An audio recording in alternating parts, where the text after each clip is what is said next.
On May 22nd, the Supreme Court ruled in the Trump versus Wilcox case that the Fed was, quote, uniquely structured in a quasi-private entity, whatever that means, and therefore the president could not fire sitting governors. So, Sean, Peter, what are your takes on this development? Well, I'd add, they say, in line with the tradition of the first and second banks of the United States. So it's not just that it's uniquely structured, and we can talk about that, but it's necessary for the argument to link it to these other institutions which were much more explicitly private, with a public purpose, but intentionally created as private. I think I'd be interested to hear Peter's thoughts, but my sense is that as a historical analogy, it really just doesn't work, that both the way the Fed was created was so different than the first and second banks of the United States, to liken them as a historical analogy doesn't function. And then that forces you to imagine that we look at the Fed in 1913 and that's the Fed.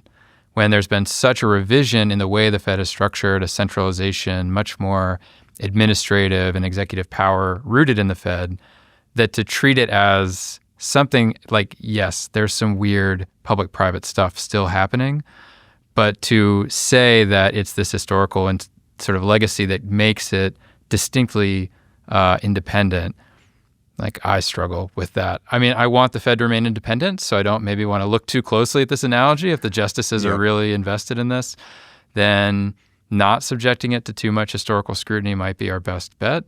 But as history, it's a bit hard to swallow. Peter? I think part of the problem is, as I wrote in my first book, which is the subject of my very first Macro Musings appearance in 2016, is what do we mean when we say the Federal Reserve, right? As relevant to the Wilcox decision, we would be talking about the Board of Governors. But that doesn't have an analogy in history. It's an agency of the government, right? It's its email addresses of its employees, .gov, appointed by the president, confirmed by the Senate. They are public employees. And that's different from the Federal Reserve banks. That might be a little bit better an analogy to the first and second banks of the United States, but I completely agree with Sean that it just doesn't work for purposes of this constitutionality. But put that to the side. Is the Board of Governors a bank? No, it's a bank regulator. It's a bank supervisor. It also isn't the entity that makes monetary policy. That's the Federal Open Market Committee. And its governance is totally separate. It chooses its leadership annually. The chair and vice chair of the FOMC are chosen every single year. The president has nothing to do with that.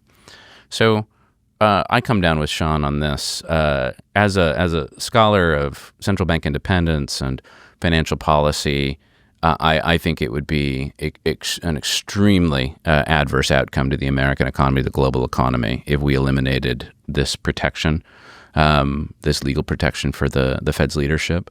As a legal scholar and as an aesthetic matter, this is very sloppy legal reasoning. But maybe that's the world we're in, and for now at least we can ring a bell that says central bank independence has reached peace for our time.